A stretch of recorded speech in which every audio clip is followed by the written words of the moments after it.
Saudara-saudari, adik-adik, Bapak Ibu, para sahabat Yesus di Paroki Santo Yosef Medari dan di Stasi Santo Thomas Yegan, dan juga para sahabat Yesus dimanapun Anda berada, salam sehat semangat selalu. Marilah kembali kita belajar ilmu sejati pada hari Rabu tanggal 5 Mei tahun 2021, hari biasa pekan kelima Paskah. Marilah kita mengawali belajar ilmu sejati kita dengan berdoa. Dalam nama Bapa, Putra, dan Roh Kudus. Amin.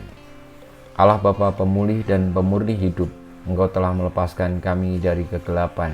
Arahkanlah hati kami kepadamu, agar kami selalu tinggal dalam terang kebenaran-Mu.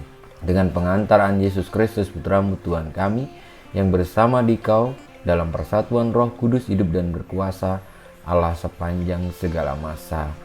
Amin. Para sahabat Yesus terkasih, kita akan belajar ilmu sejati dari Injil Yesus Kristus menurut Yohanes bab 15 ayat 1 sampai dengan 8. Dalam amanat perpisahannya, Yesus berkata kepada murid-muridnya, "Akulah pokok anggur yang benar dan Bapakulah pengusahanya. Setiap ranting padaku yang tidak berbuah dipotongnya, dan setiap ranting yang berbuah dibersihkannya supaya berbuah lebih banyak. Kamu memang sudah bersih karena firman yang telah kukatakan kepadamu. Tinggallah di dalam aku dan aku di dalam kamu.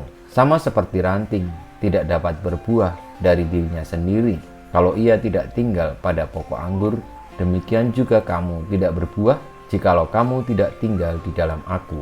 Akulah pokok anggur dan kamulah ranting-rantingnya. Barang siapa tinggal di dalam aku dan aku di dalam dia, ia berbuah banyak. Sebab di luar aku, kamu tidak dapat berbuat apa-apa. Barang siapa tidak tinggal di dalam aku, ia dibuang keluar seperti ranting yang menjadi kering, kemudian dikumpulkan orang dan dicampakkan ke dalam api, lalu dibakar. Jikalau kamu tinggal di dalam aku dan firmanku tinggal di dalam kamu, mintalah apa saja yang kamu kehendaki, dan kamu akan menerimanya.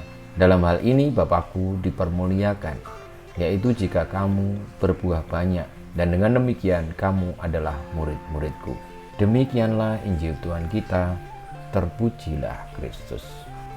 Para sahabat Yesus terkasih, kisah tentang pokok anggur sejati yakni Tuhan kita Yesus Kristus dan kita yang adalah ranting-rantingnya mengingatkan kita semua bahwa dalam hidup ini tidak mungkin kita melakukan segala hal yang besar dan yang baik dari diri kita sendiri.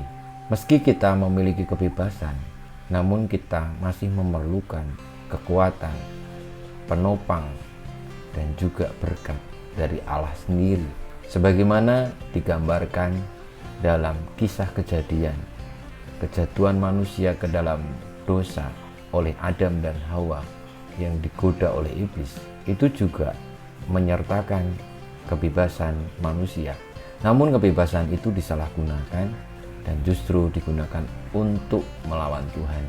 Maka dari diri kita sendiri seringkali kita mudah jatuh ke dalam godaan.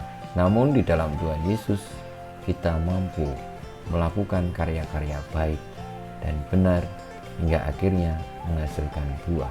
Maka saudara-saudariku, marilah kita selalu berpaut kepada Kristus, sumber segala kebenaran dan kebaikan. Dialah yang akan memampukan kita untuk menghasilkan buah kebaikan dan kebenaran pula, sehingga kita tidak bisa bermegah atas kebaikan dan kebenaran diri sendiri, tetapi kita dengan rendah hati mengakui bahwa itu semua adalah rahmat Tuhan dan kehendaknya adalah agar kita berbuah dan tidak dibuang ke dalam api karena tidak menghasilkan buah. Kita mohon berkat Tuhan supaya kita tetap berpaut kepadanya sebagai ranting-rantingnya yang bersatu dengan sang pokok anggur sejati, Tuhan kita Yesus Kristus. Kemuliaan kepada Bapa dan Putra dan Roh Kudus, seperti pada permulaan sekarang selalu dan sepanjang segala abad. Amin. Ya Yesus, jadikanlah hati kami seperti hati-Mu. Tuhan bersamamu dan bersama rohmu kita semua hidup kita, supaya kita senantiasa berpaut pada sang pokok anggur sejati, Tuhan Yesus Kristus, hingga akhirnya kita boleh menghasilkan buah kebaikan dan kebenaran, senantiasa dibimbing, dilindungi, diberkati oleh Allah yang Maha Kuasa, Bapa, Putra, dan Roh Kudus. Amin.